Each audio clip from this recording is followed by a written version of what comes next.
morning, Mayor Tatum. Good morning. How are you doing? I'm fine. I'm so happy to be here. Well, I'm happy you're here. All right. Hello, I'm Susannah Johnson Malbreaux, publisher of the Southern View magazine, and I have the pleasure of interviewing Reggie Tatum, who is the mayor of Opelousas. So, Mayor, tell the audience a little bit about yourself, your family, where you're from originally. Well, first of all, born and raised here in Opelousas. Wow, I didn't know that. Sure, yeah. My family has been in Opelousas for at least I'm in my 50s. I don't want to tell you. Ooh, okay, he's telling his age, folks. Okay. No, I just made 55 in December. Actually. Okay. Well, belated happy birthday. Well, thank you. And it was like I said, we've been here for longer than I was born. My brother, also I have an older brother that's 10 years older than me, but my family has been educators. My mom and dad went to Xavier. Actually, it's kind of like one of those love stories that you don't hear about too much, but they met at Xavier. Okay. They both were in physical education. My mom was English and PE, and my dad was science and physical education. Unusual. Well, my match. dad, right, and my dad got back. Well, I don't know, not really, because when you think about it, you know, they both kind of complement each other. You know, science and PE, English and PE, so they kind of met it in the PE. So, but they both were. I guess Dad had went to the war, got out of the war, and they had a program going where the soldiers were going to Xavier. And my mom was originally, a lot of people have known my mom for so long, they don't realize that she's not from here, she's from Texas. What's her name? Regina. Regina. I was named after my mom. I think she wanted a girl, so she had named Reginald. Regina. Right? So, but anyway, they met in Xavier and decided once they both were in school and they wanted to move to a small town that didn't have a lot of opportunities for students and to go to college, and they wanted to give back. So they came across Opelousas. At that time, Opelousas was really a lot of sharecroppers, a lot of young people that weren't going to college, you know. So they settled here, bought a house here, and then commenced to working on programs to get kids to go to college. And they never bragged about it. They never. I didn't learn recognition or anything. And actually, I didn't learn a lot about them doing that until my dad actually passed. And then during the funeral services, people were coming up. You know, I was listening to the stories, and they were telling them about how your dad did. You know, mom and dad helped us get to college and achieve what we, made us able to get scholarships, looked for programs for us, because a lot of the kids at that time couldn't even afford to go to college. Isn't that amazing? How you don't find out things about your parents? Exactly. You know, you're just in that house running around having some fun and not realizing what they're even up to. Sure. Well, we always had a extended, I call it extended family, because there were always youth at the home. You know, I mean, my mom and dad at that time as teachers, you can't do this now, but back then they would go get the kids. Like if the kids were having trouble with their schooling and stuff, the kids would come. Mama would make a pallet for them on the floor. You know, we didn't have a huge house, but we had enough room. They would spend the night sometimes. I can remember kids spending the night. I can remember kids going through, their lesson plans. I mean, mom and dad would work with them, make sure that they had the tools necessary. We probably were one of the few families, the African American families, that had an actual library. So we had encyclopedias. Wow, library at home. Right. Wow. We had the classics. Mom was one of the ones we'd make sure we had all the classics. So we had, kids from the neighborhood could come and they could get the books off the shelf, the dictionaries, World Book Encyclopedia, Encyclopedia Britannica. So I was fortunate, I feel, and I know my brother did too, but also all the kids in the neighborhood. But they shared that. So I come from a family, I guess, to say that we just were a giving family, and continue to do that. You know what I mean?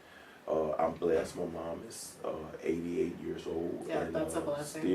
Still with me, still getting around. She actually gets around more than I do. But that's good. we are have been and always, I guess, will be active in the church. Have been members of Holy Ghost. You know, I've been a faithful member of Holy Ghost Church, Catholic Church, in all my life, and my mom has since she's been here. And then it's just you and your brother, And my mom, right? And how many children do you have? I have one son.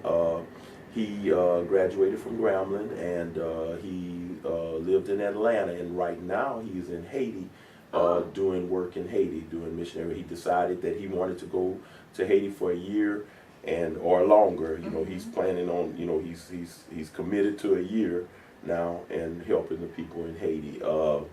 I kind of, being a parent, even though he's 29 years old, I'm still kind of worried about him. You're still worried. You never stop worrying, regardless of how old they are. Right. Yeah. So, and a little bit about myself, when you ask about the family, that was just the history of the family, but I went to Opelousas Catholic,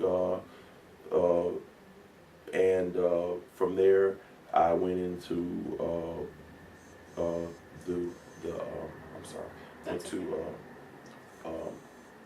Were you in the service? Yes, or Air Force. Air Force, and thank you so much for serving. Sure.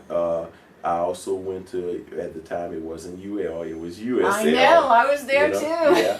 So, and also Go LSU. Bulldogs. Right. Oh yeah, we were well, you know what, and everybody, they don't remember that. They don't remember about the Bulldogs. I still have one of my mugs with the Bulldogs, and they don't remember. Yeah. I think I have a Bulldog. I have something with the Bulldogs. Yeah. I remember some mugs. Keep that memorabilia. Sure. But because a lot of the youngsters, that's all they remember is Raging Cajuns. Right. They know that we were the Bulldogs. Yeah.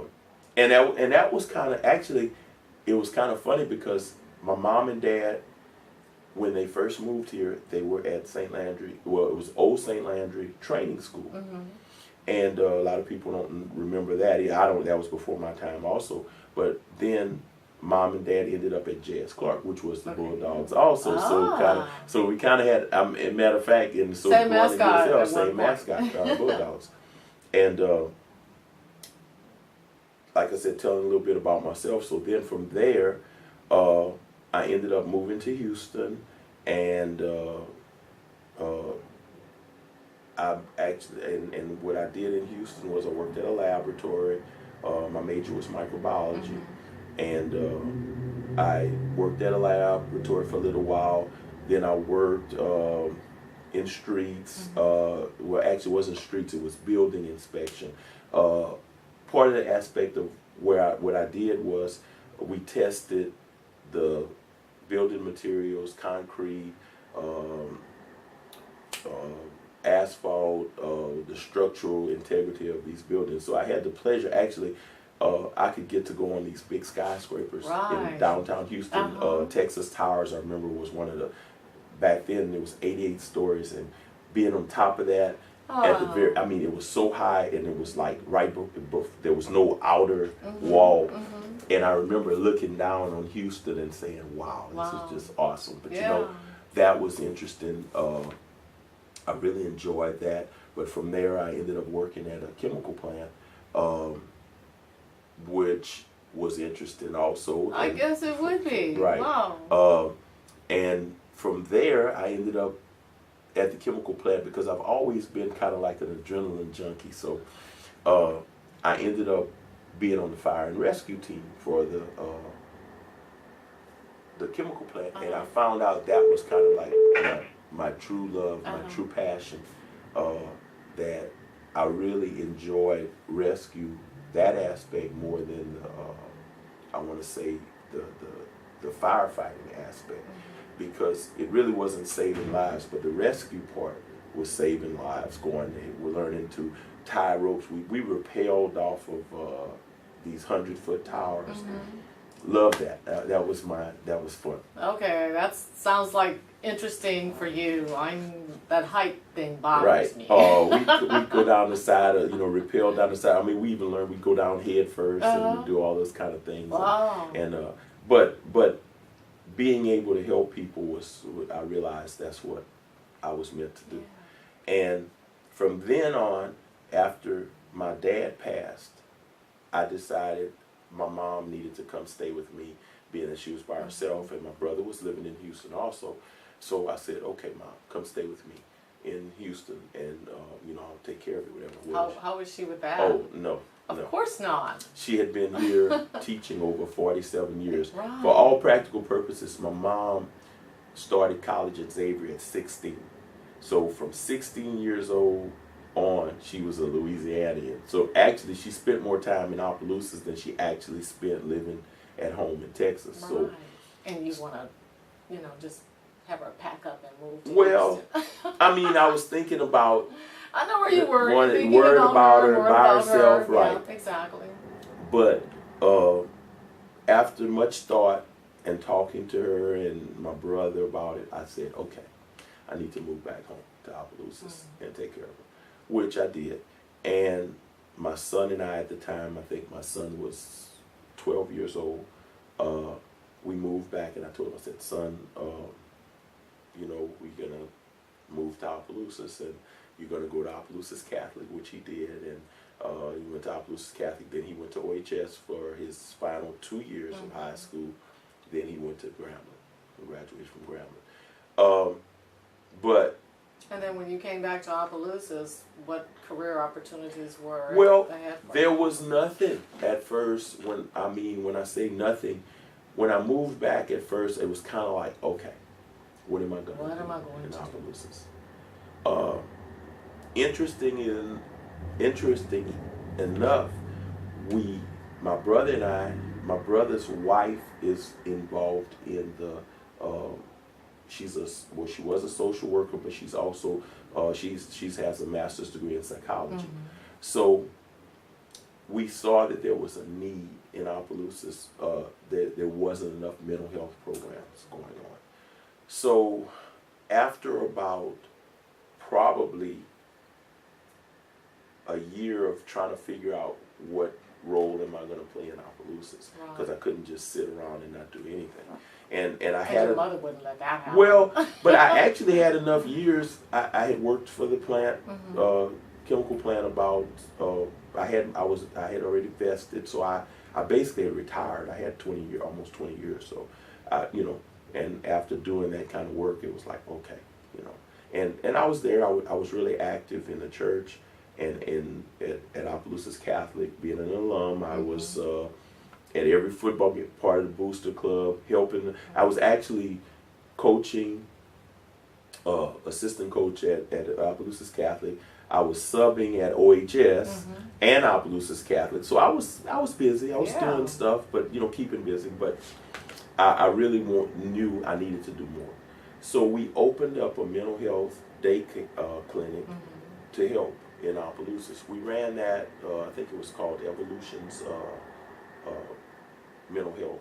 We ran that for a couple of years. From that, one day I was talking to Chief Kaye here, and I saw some kids walking in orange jumpsuits and in shackles. And I looked at him and I said, what's going on? That's kids. What are they doing? And he says, oh, that's every day. He says they're going to St. James Detention Center in Donaldsonville. And I said, well, that doesn't make any sense.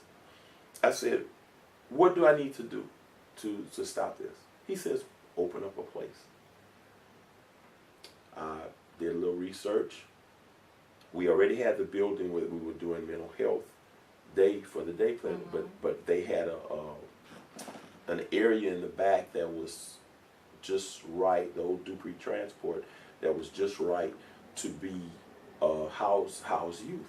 So I went and talked to all the judges. We got it. I took my money that I had put up, and my mom and I and my brother, we started this, what was called, besides the mental health aspect, I said, I want to do just the juveniles. So we refurbished it, had all the judges, the district judges and the city judges come and look and say, look, this is where I'm going to house them. We went to Fort Polk, we got cots. We didn't want them too comfortable.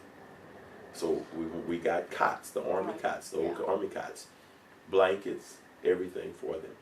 And I told the judge, all the judges, look, this is what I'm going to do. Instead of you sending those kids to all the way to Donaldsonville, that's our kids. Let's take care of them here. Right. Let's see what we can do to help. Right. So from there, Tatum Resources Juvenile Center was born. So for almost 10 years, it blossomed. I started taking care of kids from just what started off as just 1 or 2 kids here in Opelousas. Ended up, they started calling me from all over the state to take care of kids. And I actually housed the kids. They stayed with me. I brought them to school. I found out what the problem was, whether it was abusive parents, whether it was just some kind of mental anguish or mental problem, whether it was drug addiction. And just addressing. We addressed every aspect. I loved that. I loved that. We just, I miss it still today. But something well needed. We need guidance, direction. Yeah, I probably programs. Still would be doing that today. But here comes Hurricane Katrina in 2005. Right. No one in this area knew how to, no one anywhere knew how to, there was nothing of that magnitude. But Don Menard calls me at 4 o'clock in the morning and says, Reggie, I need you to house 250 people. And I said, Don, what do you mean you need me to house 250 people? I have a juvenile home that the maximum I've ever had was like 17 kids. And that was, when I had the 17 kids, they were everywhere. I mean, it was a lot. I was at max capacity. I said, you want me to house 250 kids? And then to add insult to injury, that's just 4 o'clock in the morning. He says, oh yeah, they're going to be here at 6 o'clock. A lot of preparation. Oh, we ran around and around. We ended up, I did it though. So these were evacuees from New Orleans coming. They ended up, we put some at Yambly building, we put some at Queen of Angels. Everybody pitched in. The problem was, this has never been done before, so there was no plan. What I did, I took my plan for taking care of the kids and actually transferred that to running shelters. Because what I did with the kids was basically a shelter. It wasn't an evacuation shelter, but it was a shelter. Right. So the same rules applied. And where all the other places were having trouble, everybody was like, well, how come everybody behaves at your place? I said, because you have to have a set of rules. You have to tell people. Your expectation. Yeah, you have to have rules. So we took the evacuees. Well, they did well. Well, okay, here comes Rita, right behind. Right behind you. Soon as the people left and went to Houston, they had to run back. So the same people we had were coming back from Texas and Lake Charles. So we ended up from the Yambly and everywhere else where they had closed up shop, where the Yambly building was kind of in a bad way after Rita, so we couldn't take care of them there. We ended up taking care of them at Holy Ghost Catholic Church School. Since it was closed, nobody was using it. I said, hey, let's use those classrooms. They're not being used for anything. Right. Went and talked to Father. He agreed. No problem. He said, but it's your baby. He says, I don't want to have anything to do with it. You run it. You do it. So I took off for a whole year and ran that. And we made sure that every one of those people were either placed. A lot of them ended up relocating to Opelousas because of what we did. And at that time, it was really a strange thing because we didn't have any funds. We didn't have any food. We didn't have any money. Red Cross hadn't kicked in yet. Nothing. It took a while. Well, it was a wake-up call for everybody. Sure. Nobody in Louisiana was prepared for that. The nuns, the priests gave all they had. People started giving. But Congressman Bustani came to visit one day. I didn't know him from Adam. He came and he says, I'm Congressman Bustani. He says, kind of show me around. And I showed him around how we had said the same cots. And I guess God had a plan all along, because when I ran the juvenile home, I needed cots for the kids. Well, at that time, I had to buy 100. Fort Polk would only sell me 160 cots at a time. Well, I kept telling them, the max I can hold is 20 kids, so I don't need 160 cots. I put those cots in storage. So what happened was, when all these evacuees came, I was the only person.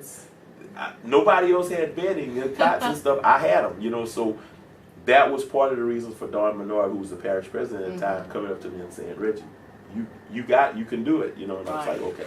So we had the cots, we had the bedding, we had everything. We didn't have any food.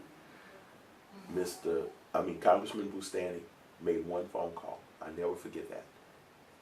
He called his friends, well, he called numerous friends that were hunters all over Lafayette, all over St. Andrew Parish. Look, we got almost 300 people here who need food. Before the end of the day, we had more food than we knew what to do. Wow. That was an unusual situation for everybody. I was in hospitality at the time, you know, so we were inundated with a lot of evacuees and not prepared for like extended stay, because it wasn't an extended stay property. But I think it, opened our eyes, everybody, you know, to start putting plans. Now there are all kinds of plans, you know. Which is awesome. I think that needed to be done. It is, yeah. Well, from that aspect of Reggie Tatum's life, then and like I said, God always has a plan, because while I was running the shelter, I had to call, of course, I had elderly people, I had young infants, I had sickly people, people with mental problems, people just with all kinds. Well, I'd have to call ambulance services numerous times. This one particular ambulance service, well, more than one came, but one struck me. They'd come, and then after they would bring the patients to the hospital, they would take it upon themselves to come back without me calling, and they would come and spend time with the elderly. I had some people from West Indies that didn't speak English. All they spoke was French. I don't speak French. So, I took French at the OC for 3 years. That's not the same. And if you don't use it, you lose it. If you don't lose it. Anyway, this one particular ambulance company knew they came back. And one guy, he spoke fluent French, and he came and he would talk to them, which was great for the people. They enjoyed it, and I was impressed. Now, keep in mind, I was almost 17, 18 years. I was in fire and rescue, so I was a medic. And I stopped doing that. Well, I decided, okay, I like that company.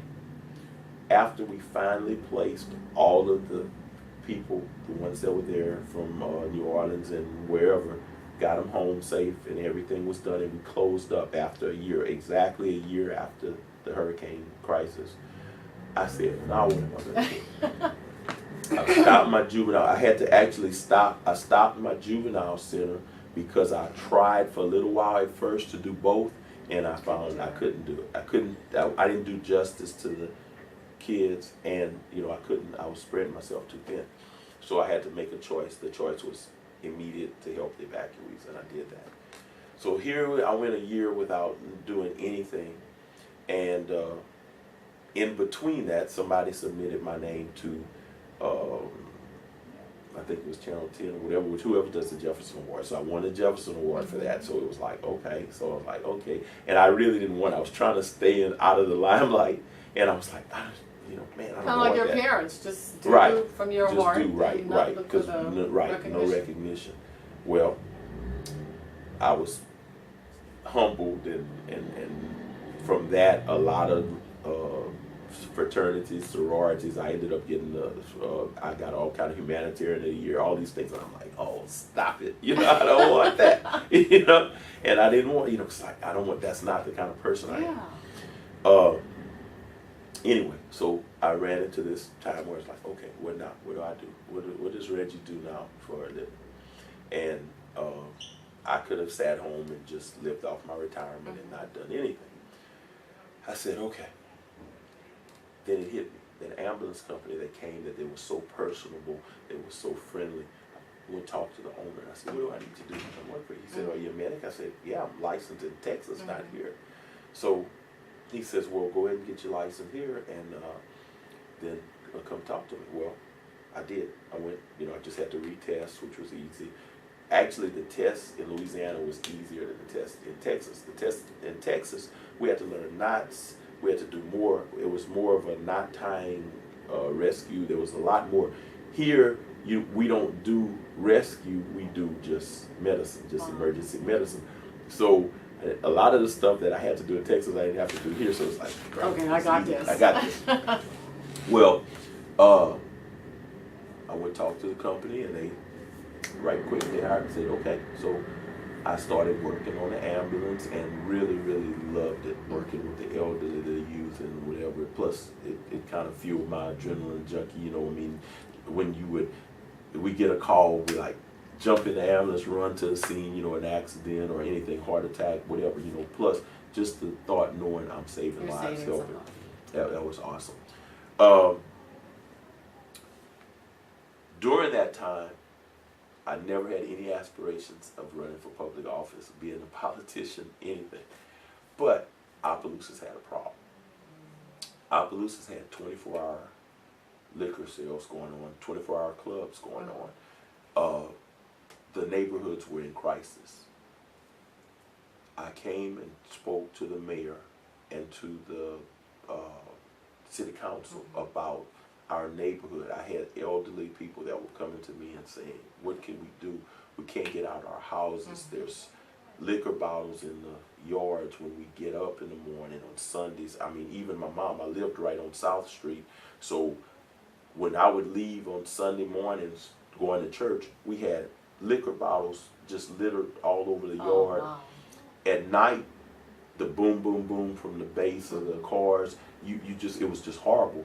Plus, when I worked on the ambulance during the weekends, we spent more times at the clubs, from stabbings, shootings, people getting hit over the head with bottles, people falling out just drunk.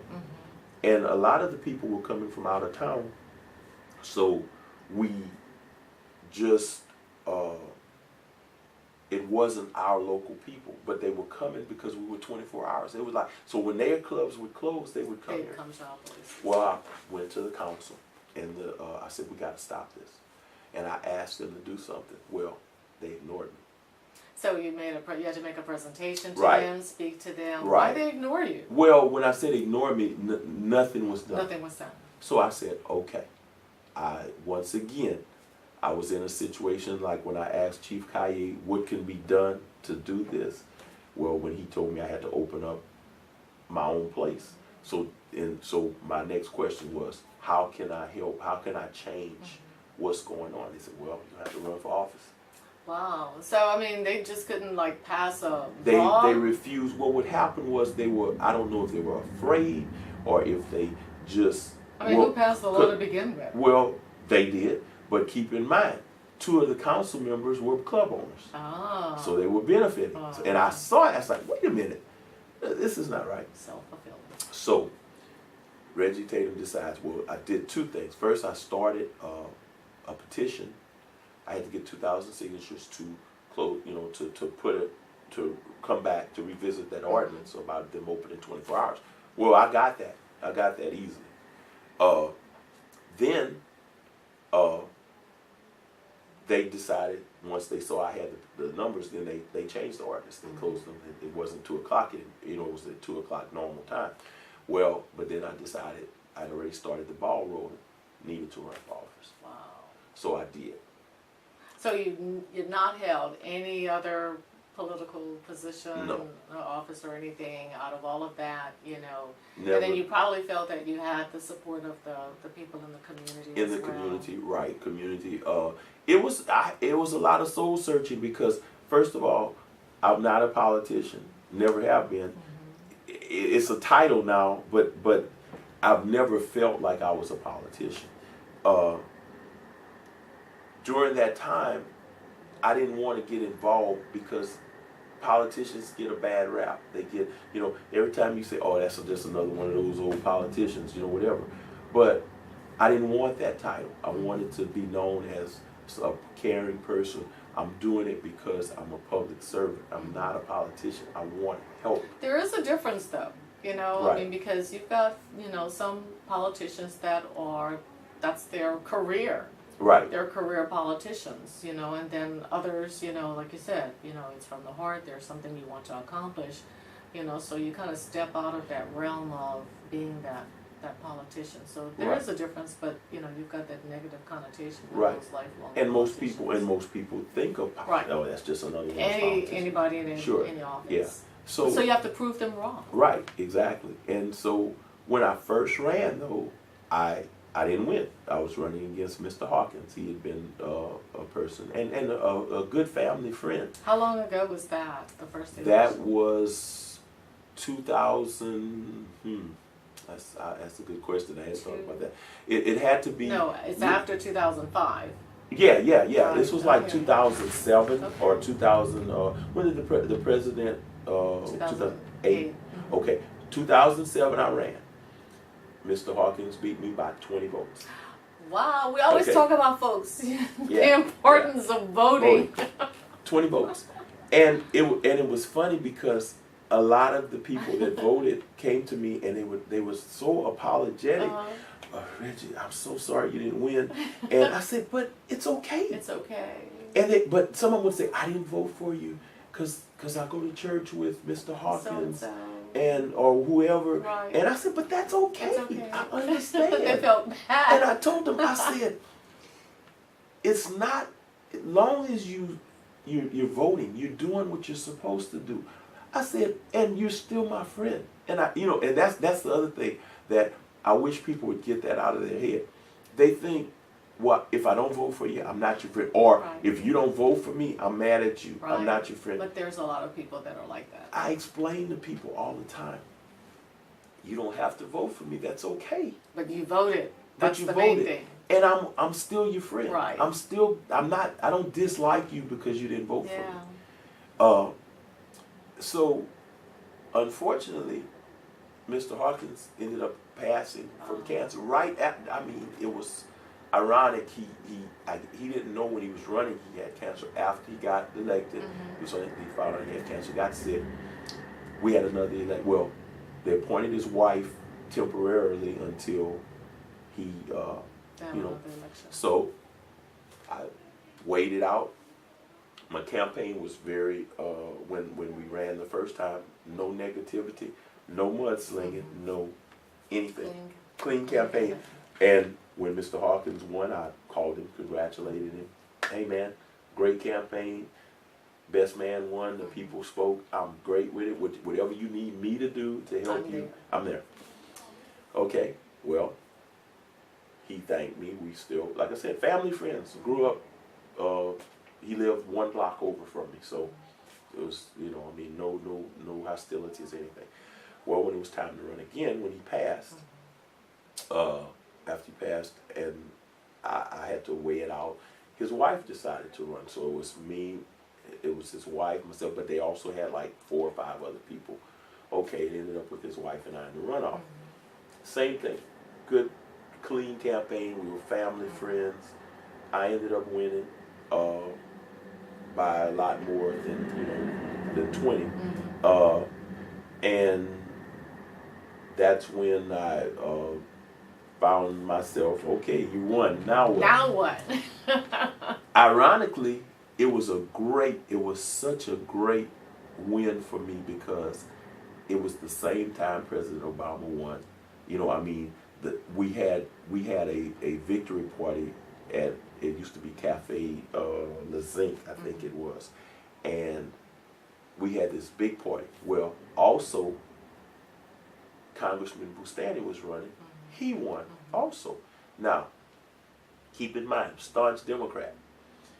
But everywhere you saw my sign, you saw Congressman Bustani.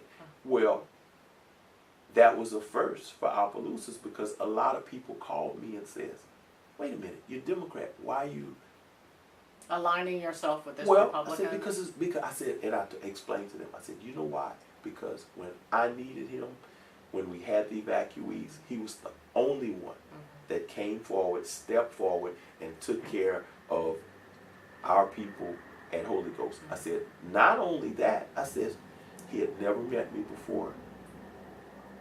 The majority of the people at Holy Ghost were people of color. and he didn't care. He did. So I said, I have to, support, be with this guy. And he hasn't shown me any reason why I should. A lot of Republicans that wouldn't have normally voted for me because of that says, hey, I like this guy. He's Democrat, but he's bipartisan. He's and so it was a great win for me because it was myself, Congressman Bustani won, plus Barack Obama. So we were all at this. You're in this league here. Right. So we were watching this. We were watching this video. Like we had the like 4 TVs up on the screen. So the first thing that came through was Congressman Bustani won. We saw. Well, no. First came that I won. So everybody was cheering, and we had a live band playing. We had everything. So then next was Congressman Bustani won. Well, we had a mixed crowd. We had Republicans, we had Democrats, we had white, black, Chinese, we had everybody. So everybody was cheering. So then next, Barack Obama won. Everybody's like, wow. So it was like such a huge celebration. Yeah. So I told him, I don't know if I was happy. I was happy because I won, but I was also happy because that they won too. So it was just this huge celebration. So we got to work. I got on board. We commenced to doing what we could to help the city move forward. As everyone knows, and I'm sure it's no secret, once I got on the council, the previous mayor, Don Cravens, and I didn't see eye on a lot. We kind of had what a lot of people would call a volatile relationship. But my thing was that I wasn't against him. We differed in our opinions on the direction that the city needed to go into. And being that I lived and was born and raised in Opelousas, I thought that I had a much better picture because I grew up to be in, and I think I still know and knew the direction it needed to go in. What are some of the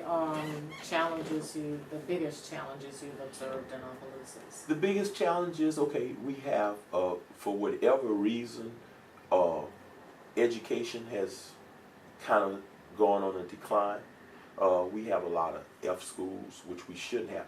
We didn't have that. When I was growing up, all the schools were great. I mean, whether it was OHS, whether it was Opelousas Catholic, the elementary schools, the junior highs, we didn't have what the decline we look like we have now. The answer, I think we need to work closer with the school board. What I see is, and not only with the school board, but with every facet, with the parish government, with the sheriff department, with the police department, I think we need to find a way where we're just one big, I'll tell you one thing Lafayette has going for them, it's a consolidated government. That puts everybody in the same pot, so everybody can work together a little more easily. I think what we have in Opelousas is we have all these different fiefdoms. We still have that too. We're not consolidated. Consolidation. Right, but y'all are more so than what we are, because y'all more like a parish government type system. And aggressive, and folks have, the connections, that you're talking about, that's there, Right. the, economic development, working with, education, the council, so once you tie that in together and folks see the importance of that collaboration, you can see how you can benefit. But, no doubt, we still have our challenges, as you guys do here, but it's always good to look to see what other people are doing, to see, where you can get ideas and suggestions to make it work here in Opelousas, because I see a lot of opportunities. Oh, I see. We're a jewel in the rough. Yeah. Opelousas is such a jewel in the rough, but we've got to get to the people. We've got to get them to understand that's what we are, and there is hope. What I've seen over this last 7 years. I've been a councilman, I guess, for about 7 years, and I thought about running for mayor back in the last election, but Reverend Ford and Harvey Darbone were running. They were both my friends. I said, well, you know what? Let's see how that plays out. Because I said, if one of them wins, then, you know, there's no need. But what I saw was that businesses weren't coming to Opelousas in the past 8 years. Is that because of what? The Well, crime? Or? well, no. I think, and no affront to Don Cravens, but I think Don was a great senator. You know, he did. Yeah, he was. He did wonderful when he was in the legislature. But there's a difference between a senator and a mayor. Yeah. And I think Don didn't get that. You know, he didn't get that. He tried to run the city like he was in the Senate. That you're more exposed to people here.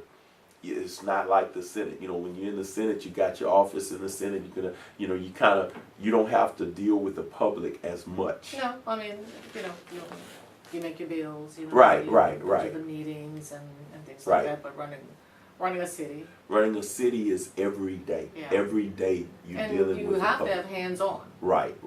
You know, because you do come face to face with the citizens. Right, exactly. So I think that was part of the, you know, the disconnect.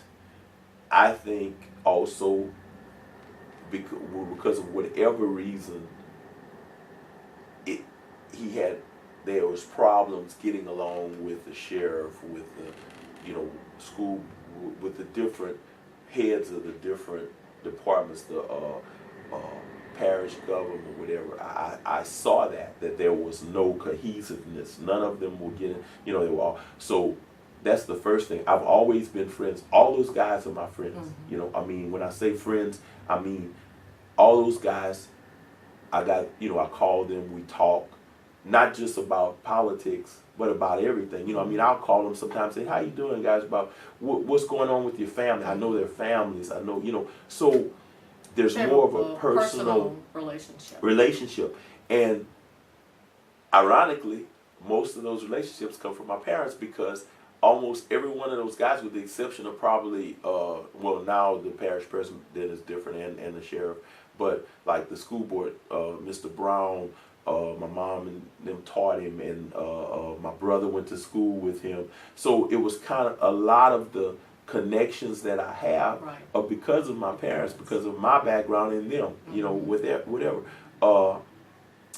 Makes it very unique for you. When Sure. You have that edge where maybe other mayors, you know, didn't have that, you know, that opportunity. Right. So you can kind of get back to what you were talking about, not being that quote-unquote politician and being, you know, the person that is going to guide, you know, the city, you know, you understand its needs. Right. You know, so the thing is, you know, putting that plan together. Sure. You know, because you've been in, it's about a year now. Right. You know, so you've been observant of the challenges for a very long time. So where do you go, having been aware of all of those challenges? What are you going to do different, you know, to make some progress? Okay, I think I don't know if you saw the paper today, but I did not. I put down, we had a council meeting last week, and they asked me one of the unique questions that I really wasn't ready for, but I fielded it okay, I think. Bobby Arduin with the Morning Advocate asked me, well, how would you grade yourself for that year? And I told him a C. And when I said that, I should have said a B, but I said a C. A B minus? Right, I should have said a B minus or something. But the reason why I said a C was because, well, two things. My mom and them taught me to never, you don't give yourself 100. You know, I guess that's going to Catholic school too. The nuns very seldom gave you 100. You know, even you could get, you had to work, right. And even if you worked, they thought you could work harder. Right. You know, exactly. So that's why I didn't say an A or a B. But I thought the things that I had planned to do my first year in, I couldn't do. So that's why I gave myself a C. Not because of lack of trying or whatever. I just didn't get the things done. Well, you know, the other thing too, Reggie, is about being realistic. Right. You know, why give yourself an A if you had not Right, accomplished right. the things that you wanted to accomplish? Right.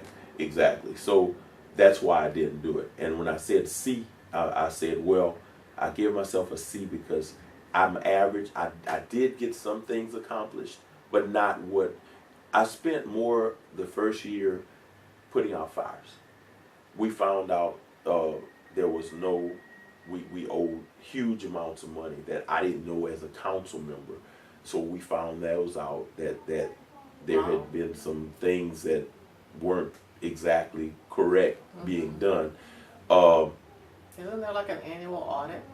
Yes, but the problem was during those times with Katrina and Rita and Gustav, the federal government gave the city monies, and because it's nobody's fault really, because that had never happened before. They didn't know how to do the accounting. They didn't know how to do the what do you call it, the documentation. They didn't do the proper documentation, but they were paying all these people the money that the federal government gave them. Well, guess what? Federal government says they want proof. They want proof.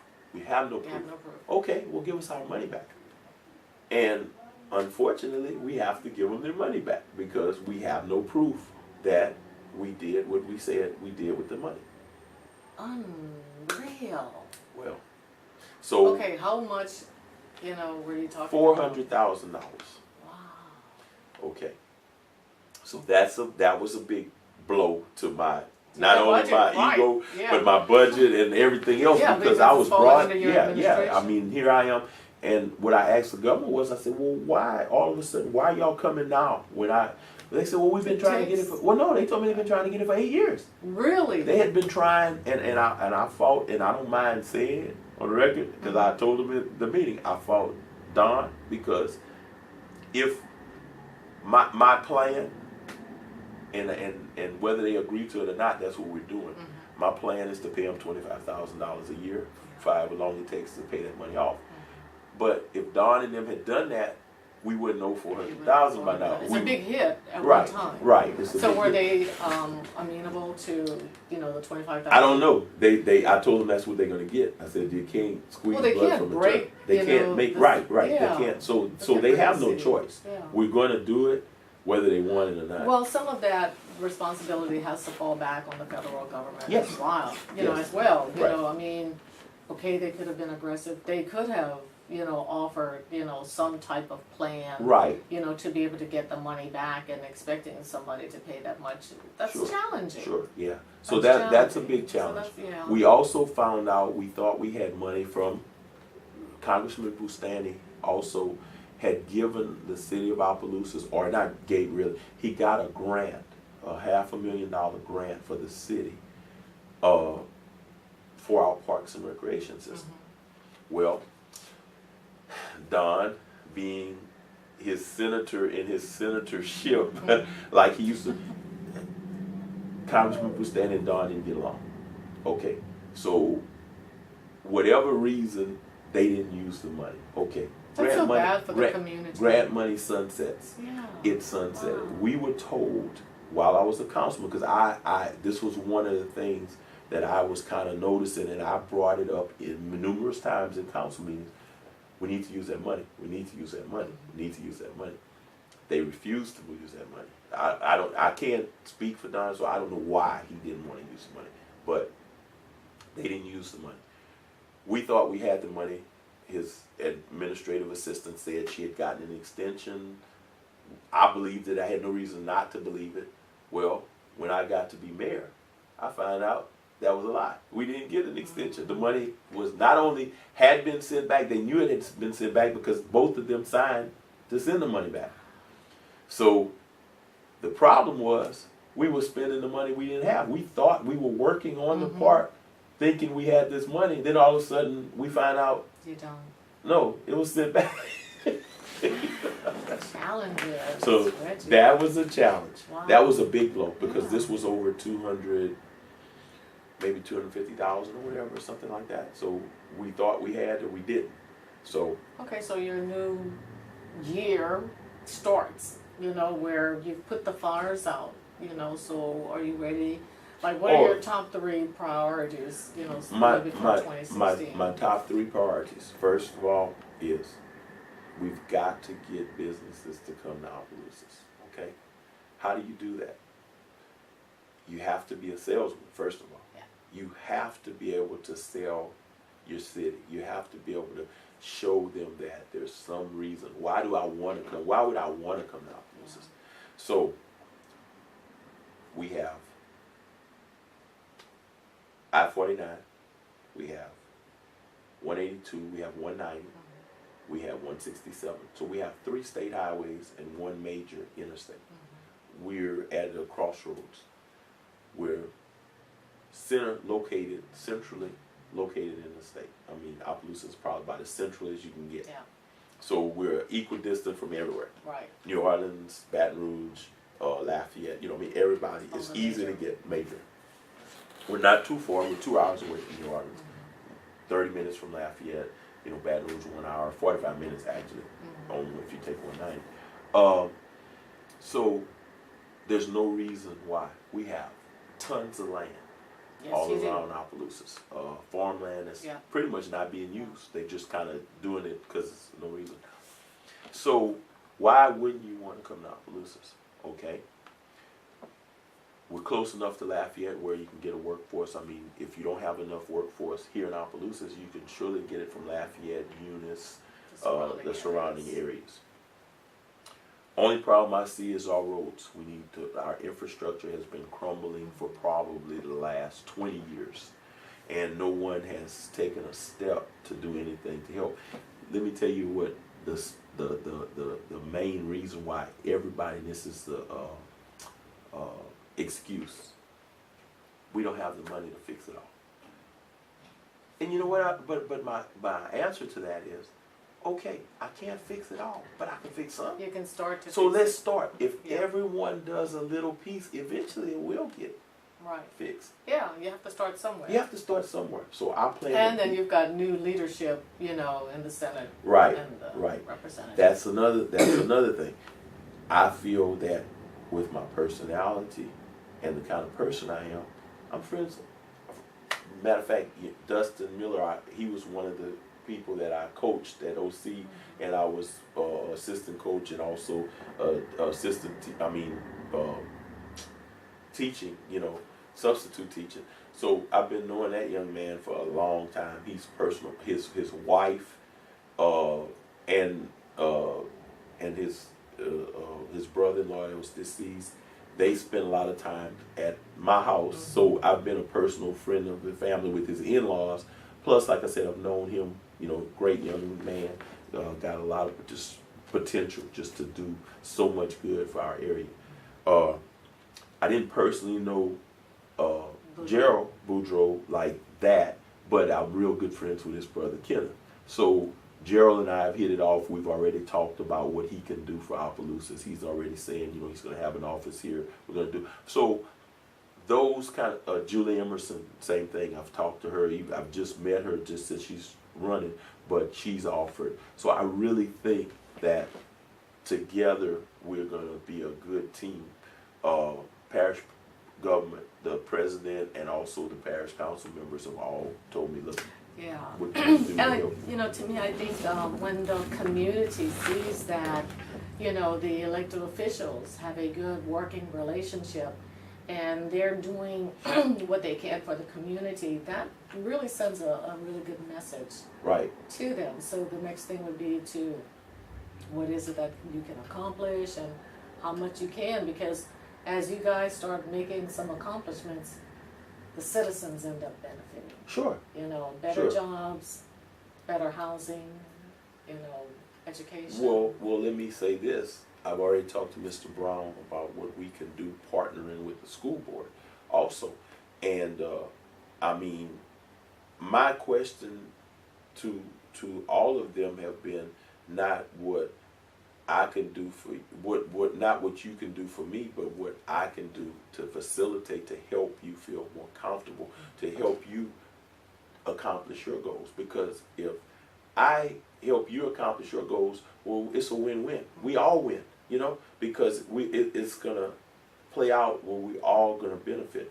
One of the things that I've done since I'm here, I've met with all the mayors of St. Andrew Parish, and you know, being that Opelousas is the largest municipality, and we're the parish seat, no one has reached out to these smaller mayors and said, these smaller towns and said, guys, let's work together. Let's get together. Let's do something that I'll help you. You scratch my back. One of the things that we're going to do is, I've been helping the mayor of Melville.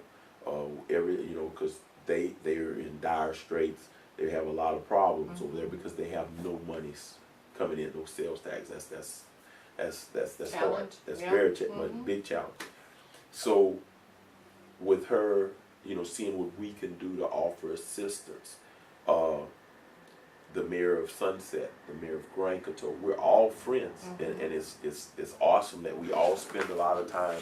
We talk on the phone, like I said, not just about business, about politics, but we also are friends. So the mayor of Campton, the mayor of Eunice, the interim mayor of Eunice, we call, and like I said, they call me, I call them, we talk sometimes, just, hey guys, what's going on? That kind of relationship to me is going to make a big difference in the challenges we all face. One of the key issues is, everybody's got money problems. Everybody's having budgetary problems. I told them, guys, wouldn't it be great if we could all form some kind of consortium? The perfect example is like, okay, every city has water meters. I mean, that's a constant. If everybody has to have water, so everybody's got a water meter because they've got to figure out how to meter the residents.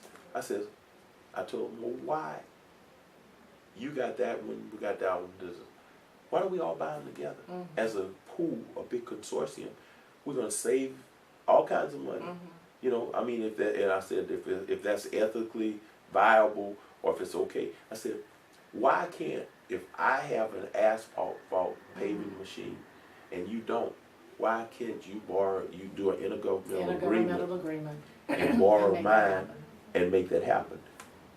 How about if we got something going on in Opelousas and we need extra security, you send your police officers. That way, like when the Catfish Festival comes up in Washington, we'll send our guys over.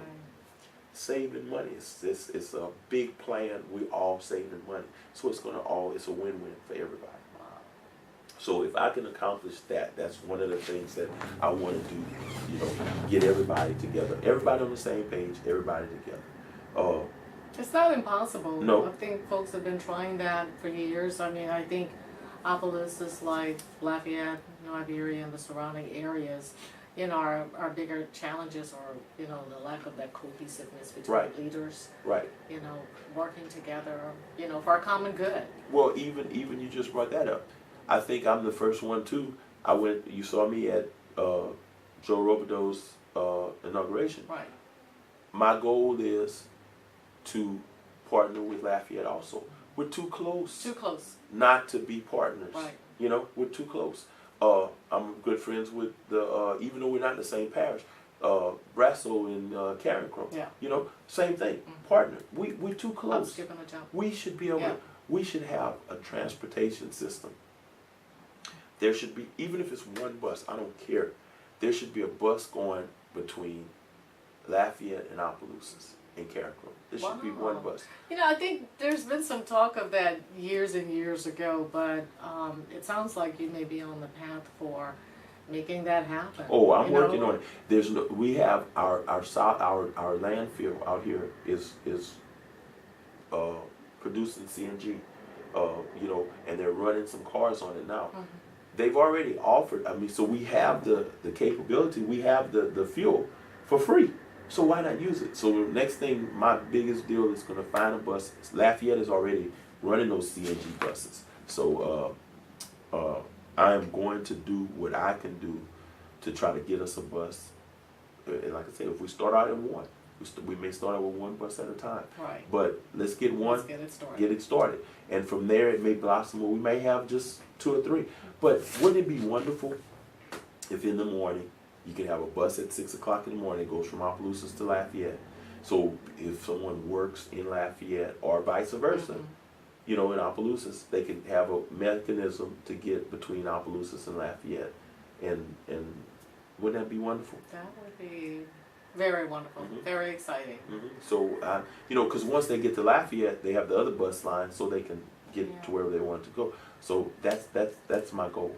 That's one of my goals. You've got some things going on. So I'm planning, and so now that I've got those fires put out that I put out last year, now this year it's time to hit the ground running. So I'm planning to do it. I'm planning to travel to some different